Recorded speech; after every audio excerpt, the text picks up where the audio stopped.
बिस्मिल्लाहिर्रहमानिर्रहीम। मैं हूं आपका मेज़बान अली अहमद। आप देख रहे हैं पारस न्यूज़। इलेक्शन की गहमा गहमी जो है जारी है। 2024 के आम इंतखाबात होने जा रहे हैं। हर तरफ जो है उम्मीदवार अपने वोटर को कन्वेंस करने के लिए जो है मसरूफ़ अमल दिखाई दे रहे हैं। आज हम इसी सिलसिले में जो एक NA 220 के उम्मीदवार हैं, पाकिस्तान पीपल्स पार्टी के टिकट पर जो है वो इलेक्शन लड़ रहे हैं। सबसे बड़ी बात यह है कि पाकिस्तान पीपल्स पार्टी की जानिब से इस हलके में, जिसे MQM का गढ़ समझा जाता है, इनकी हरीफ जमात भी है, पीपल्स पार्टी की हरीफ जमात है। वहाँ पर जो है मुकाबला करने के लिए एक उर्दू स्पीकिंग वसीम राजपूत साहब को जो है टिकट जारी किया गया है। आज हमारे साथ हमारे मेहमान हैं वसीम राजपूत साहब। उन्हीं के पास चलेंगे और उनसे जानेंगे कि उनके पास क्या ऐसा मंशूर है, क्या उनके पास नारा है कि लोग उनके साथ जोग दर जोग जुड़ के आ रहे हैं। उनकी जो है हमने रैलियाँ अभी तक देखी हैं, हज़ारों की तादाद में लोग उनके साथ चल रहे हैं और जो है यौमिया बुनियाद पर रैलियां निकाली जा रही हैं, लोगों को कन्वेंस करने की कोशिश की जा रही है। और देखने में आ रहा है कि हैदराबाद शहर में पहली बार पाकिस्तान पीपल्स पार्टी के लोगों को सिटी में इस तरह की जो है पजीराई मिल रही है और हर जानिब जो है भुट्टो का नारा गूंज रहा है। तो वसीम साहब से पूछते हैं। वसीम साहब, सबसे पहले तो शुक्रिया कि आपने हमें अपने कीमती वक्त में से थोड़ा सा वक्त दिया। सबसे पहले तो आपके शुक्रगुजार हैं। अच्छा, ये बताइएगा कि एक बिज़नेस माइंड बिल्कुल जो है, ज़मींदारी बिज़नेस है आपका अपना, उसके बाद सियासत में आने का जो है क्या है, किस तरह से ख्याल आया? एक्चुअली अली भाई, बात ये है कि हम लोग जो देख रहे हैं इतने टाइम से, आज तकरीबन 40 साल हो गए, हम उर्दू स्पीकिंग लोगों को इतनी वाला डिफ़िकल्टीज़ का सामना करना पड़ा है। 40 साल से जो उर्दू बोलने के नाम पर जो उर्दू स्पीकिंग कौम को केश कराते हुए आए, बार बार बेचते हुए आए, हर हुकूमत के अंदर बेचते हुए आए, वो सब चीज़ को देखते हुए और जो हमारे शहर का, हमारे लोगों का, उर्दू स्पीकिंग लोगों का जो बुरा हाल हुआ है, उसको देखते हुए मैंने फिर, मेरे वालिद साहब भी सियासत में थे, वो UC6 से यहाँ पे चेयरमैन रहे, लोगों की खिदमत की है, और उनको देखते हुए, लोगों की तकलीफ़ देखते हुए, हमारे उर्दू स्पीकिंग की तकलीफ़ देखते हुए मैंने फिर सियासत में आने का फ़ैसला किया। मैं खुद एक ज़मींदार भी हूँ, इंडस्ट्रियल भी हूँ, तो मैंने यही फ़ैसला किया कि मैं अपने कारोबार से साइड पे होकर लोगों की खिदमत करूं, और पीपल्स पार्टी का मैंने प्लेटफार्म से खिदमत करने का मेरे को मौका मिला है। इसलिए कि पीपल्स पार्टी वो जमात है कि शहीदों की जमात है और अपने लोगों की वो खिदमत करती है। तो मैं शुक्रगुजार हूँ अल्लाह ताला का। अल्लाह ताला के बाद बिलावल भुट्टो जरदारी साहब का, आसिफ अली जरदारी साहब का, अदीब फरियाल साहिबा का, जिन्होंने यहाँ के हमारे एक हैदराबाद के एक ताकतवर इंसान, उसको टिकट नहीं दिया। वो फिर माजी में इसी नाराज़गी की वजह से पीपल्स पार्टी को खुदाफिज कह के MQM में शमूलियत कर ली।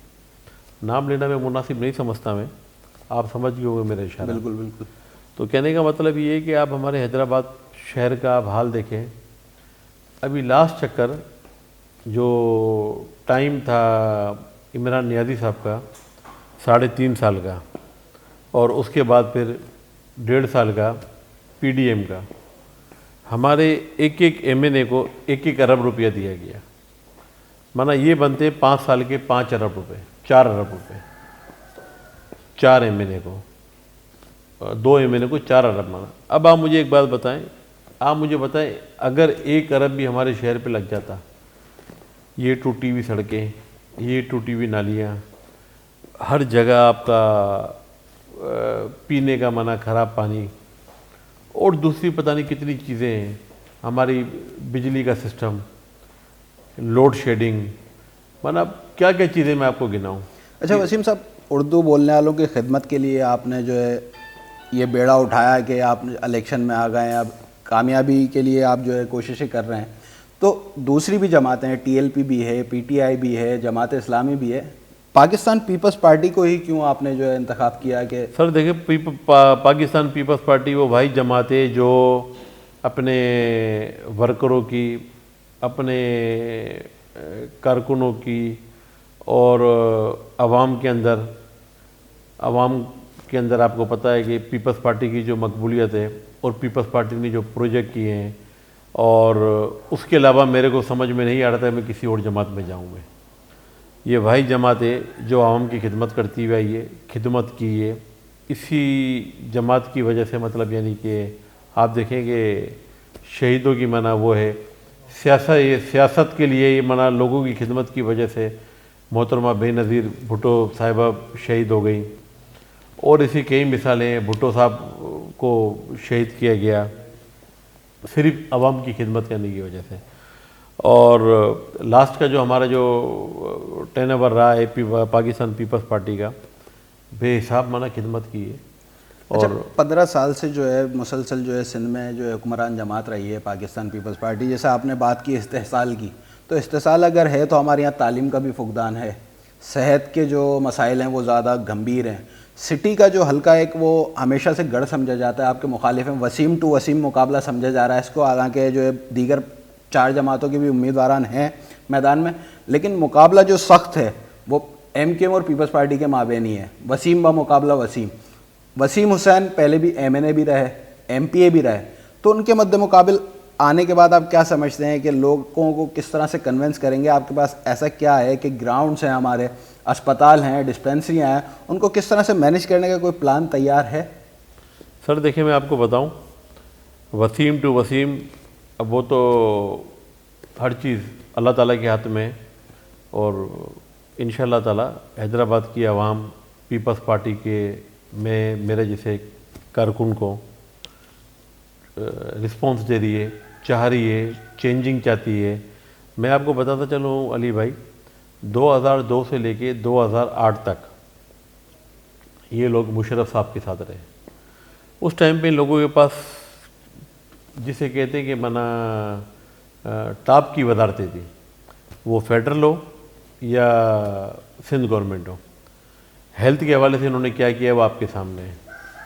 फिर आप आ जाए एजुकेशन पे इनके पास एजुकेशन रही, बल्दियात रही, एक्साइज रही, होम मिनिस्ट्री इनके पास रही।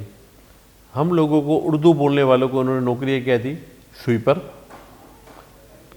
टीचर, चपड़ासी, इस टाइप की उर्दू बोलने वालों को उन्होंने नौकरियाँ दी। उर्दू बोलने वाली कौम अगर आप माजी में जाएं तो एक पढ़ी लिखी कौम है, उसको उन्होंने अपने ज़ाती मुफादत के लिए हाथ में हथियार दे दिया और गली गली हमारे जो बच्चे थे, लोग थे, भाई थे, कत्ल गारत हुआ। हमारी माएँ बहनें कोई थाने के अंदर रुल रही है, कोई सर्द खाने में अपने बच्चे की लाश को ढूंढ रही है, कोई अस्पताल में अपने बच्चे को लाश को देख रही है, ढूंढ रही है। तो ये सारी चीज़ें मतलब यानी कि आप देखें कि रही है और काफ़ी टाइम के बाद एक आप लोगों की वजह से, सोशल मीडिया की वजह से एक अच्छा माहौल हैदराबाद में आया है और एक नया नारा चला है, सिंधी माजिर भाई भाई। और जहाँ मैं जाता हूँ वहाँ सिर्फ एक ही नारा लगता है, जिए भुट्टो जिए माजिर। अब इस नारे का आके ये लोग मुझे मुकाबला करके दिखाएं। अच्छा, आपने बात की MQM की, तो MQM जो है हमेशा पीपल्स पार्टी के साथ जुड़ी रही। इस्तेसाल का जो मामला है, वजारतें भी रही, सब कुछ है, इन्होंने डिलीवर नहीं किया। आपके पास ऐसा कुछ नया है कि आप डिलीवर करना चाहेंगे लोगों को? जी देखिए, हम लोग डिलीवर करते हुए आए। अगर अब हम लोगों में, हमारी पार्टी में ये नहीं है कि हर चीज़ को आके मतलब एक्सपोज करें। NICVD इतनी बड़ी मतलब डिलीवरी है हैदराबाद शहर में। मैं सिर्फ अभी हैदराबाद की बात कर रहा हूँ, ये तो सारे सिंध के अंदर है। मेरे वालिद साहब को अटैक आया, भाई को अटैक आया, मैं लेके गया डॉक्टर के पास। उसने बोला आप NICVD लेके चले जाएँ। NICVD में लेके गया तो मैं फ़र्स्ट टाइम गया था, मुझे नहीं पता था। मैंने उनको निकाल के बोला भाई मुझे बताओ कहाँ मैंने पैसे देने। उन्होंने बोला आप 2 रुपये की पर्ची कटवा लें, बस इनफ है। और आप बिलीव करें कि 10 से 15 मिनट में उन्होंने सारा मतलब यानी कि डिसीजन लेके हमसे पूछा कि भाई स्टेंट डालना। मैंने किसी दोस्त को फ़ोन किया कराची, आगा खान, वो अच्छा हमारा डॉक्टर था, दोस्त था, बोला भाई अब पहली फुर्सत के अंदर करवा ले। NICVD जैसा मना हार्ट के मामले में हमारे पास भी इंतज़ाम नहीं है। बिल्कुल, इसमें कोई शक नहीं कि NICVD एक बहुत बड़ा इदारा है, लेकिन बात कर रहे हैं आप MQM की, तो MQM ने हमेशा इल्ज़ाम लगाया कि पाकिस्तान पीपल्स पार्टी ने हमेशा जो उनके पीठ में छुरा घोंपा। चाहे वो 18वीं तरमीम हो, उनके इख्तियारात का मामला हो, मेयरशिप हो या नाज़मीन के इख्तियारात हों, तो वो सलब कर लिए गए। तो इसमें आप कितना हकीकत समझते हैं कि नहीं कितनी सर, ये सदाकत देखिए, है? नहीं इसमें कोई सदाकत नहीं है। अगर हक पे डाका डाला तो फिर 2008 से 9 से लेके फिर 2013 तक हमारे साथ क्यों रहे पीपल्स पार्टी के अंदर? आप बताएं। वदारतों के सारे मज़े लिए, हम लोगों को, उर्दू भाइयों को बेचा मना। देखिए हम लोगों को ये हमेशा बेचते हुए हैं ना। 2008 से लेके 13 तक पीपल्स पार्टी को बेचा, फिर 13 से लेके 18 तक फिर बेचा गया हमारा नवाज शरीफ साहब के हाथ, 18 से फिर हम लोगों को बेचा गया इमरान नियाज़ी साहब के हाथ, उसके बाद फिर पीडीएम के अंदर। अब इतने सालों में आप मुझे खुद बताएं, आप खुद हैदराबाद के इधर के हमारे भाई हैं, हैदराबाद के, हमारे साथ आप बड़े हुए, आप हमें बताएं कि हैदराबाद में कौन सी तरक्की हुई है, आप खुद बताएं। अब वो जो हमारे भाई हैं वसीम हुसैन साहब, वो एक मरतबा MP रहे, एक मरतबा MNA रहे, क्या डिलीवर हुआ हैदराबाद को? आप मुझे बता दें। और मैं जो आपसे ये बात कर रहा हूँ, 1-1 अरब रुपए के जो 4 अरब जो अभी इनको अभी मिले, आप मुझे बताएं ना 4 अरब रुपए हैदराबाद में कहाँ लगे? सारा हैदराबाद की सूरत आपके सामने है, हर चीज़ आपके सामने। मैंने आपको पीपल्स पार्टी के तो कई कारनामे हैं, मैंने आपको सिर्फ एक बता दिया, NICVD। यही इतना बड़ा कारनामा है हमारे हैदराबाद शहर के लिए। आपको याद होगा पहले दीवाने मुश्ताक हुआ करता था, उसमें सिर्फ 5 बेड हुआ करते थे। अभी जो ऑपरेशन 10 से 12 लाख रुपए आगा खान अस्पताल लेता है, वो एक गरीब आदमी के लिए मुफ्त है। हमारे जो शर्जील मेमन साहब है, इनाम शर्जील मेमन साहब, उनका ऑपरेशन माना NICVD के अंदर हुआ। जब मैंने जाके अपने वाली साहब की भाई की जाके फाइल मैंने कराची में दिखाई इसको डॉक्टर को, उसने बोला कि भाई इस डॉक्टर ये मेरा उस्ताद है, इन्होंने हमें पढ़ाया है, अगर इन्होंने ये स्टैंड डाला है तो आप इसको कंटिन्यू करें दवाई को। अब इस किस्म की मतलब यानी कि चीज़ें, फ़िल्टर प्लांट दिए आपको रोड्स दिए आपको। आप ये देखें इसरा यूनिवर्सिटी से लेके ये पूरा का पूरा आपको ड्यूल कैरेज मैंने आपको डबल रोड आपको बना के दिया। अभी आपका ऑटोबान का वो चल रहा है। रही मेयर की बात, आप मेयर का आप ये सारा का सारा आप उठा के देखें, काशिफ शोरू साहब माना मेयर बने हैं, और जो तरक्याती जो पैकेज हैं, जो टेंडर्स कर रहे हैं, जो तरक्याती पैकेज चल रहे हैं, वो आपके सामने, वो सारे के सारे काम स्टार्ट हो गए। ऑटोबान का आप काम देख लें, माना ये नाली का काम देख लें जो उन्होंने स्टार्ट किया है, माना वो किसी इलाके वाइज नहीं हो रहा कि ये इसका इलाका है, ये इसका इलाका है। और दूसरा मैं आपको बताऊं, इसी इलाके से जहाँ से मैं भी कौमी असम्बली का इलेक्शन कर रहा हूँ, वहाँ पे नीचे मेरे साथ 64 के ऊपर आजिज़ डामरा साहब है। वो 2013 में ये इलेक्शन हार गए थे। ये वो वाहिद हमारे कारकुन है पीपल्स पार्टी के हैदराबाद ज़िले के अंदर, जो हारने के बाद भी, हैदराबाद शहर में हारने के बाद भी 5 साल उन लोगों की खिदमत की है। वो खिदमत आपके सामने है। वो आप ले लें मिसाल के तौर पे हमारा ड्रेनेज का मसला जो मौला अली कदम की तरफ था, वो सारा ख़त्म हो गया है। आप ले लें मसला हमारे अल रहीम शॉपिंग सेंटर का, वो उन्होंने ख़त्म करवा के दिया, जहाँ पे हमारे तकरीबन 20 से 25 हज़ार हमारे उर्दू बोलने वालों के घर थे, कारोबार थे, दुकानें थी। आप छोटी गिट्टी जो हमारा इलाका है जो पुलिस लाइन का, वो उसके अंदर आता है। तो ऐसी कई मिसालें हैं माना पीपल्स पार्टी की। लेकिन हम लोगों की खिदमत करने वाले लोग हैं, हम लोग मीडिया पे आके और सोशल मीडिया पे आके शो ऑफ करने वाले लोग नहीं। अच्छा वसीम भाई, लोग जो है हैदराबाद शहर के लोग जो हैं वो MQM के बयानिए में जकड़े हुए हैं, तो एक मुश्किल है कि पाकिस्तान पीपल्स पार्टी पे एतमाद करना इतना आसान नहीं होगा। तो आपको कितनी मुश्किलात पेश आ रही हैं लोगों को कन्विंस करने में? दूसरी एक सबसे बड़ी वजह जो है यहाँ पे हमारे यहाँ बदकिस्मती कह लें से कि 70% लोग जो है वोट कास्ट नहीं करते, तो उनको किस तरह से निकालेंगे, किस तरह कन्विंस करेंगे तो आपको वोट दें? सर अली भाई, अभी हैदराबाद की जो आवाम है वो माशाल्लाह बाशऊर आवाम है।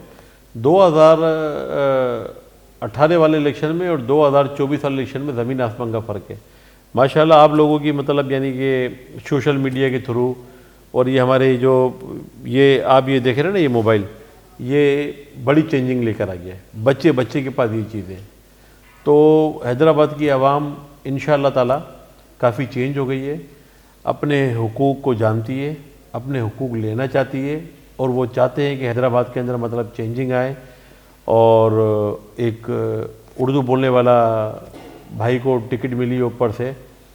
मैंने जैसे पहले आपको कहा, मैं शुक्रगुजार हूँ अपनी क़यादत का जिन्होंने मेरे पे एतबार किया, और हमारे PSA हाजी फरीद साहब को टिकट दिया है, और हम दोनों भाइयों पे एतबार किया है।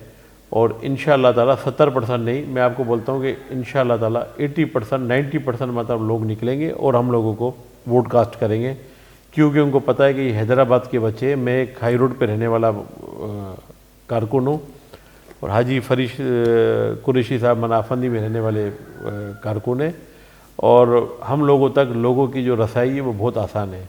और हमारी पार्टी का जो मंशूर रहा है वो यही है कि आप अपने लोगों की अपने हलके में ज़्यादा से ज़्यादा आप खिदमत करें। बहुत बहुत शुक्रिया वसीम साहब, आपने अपना कीमती टाइम दिया, बहुत सारे सवालात आपने उठा दिए।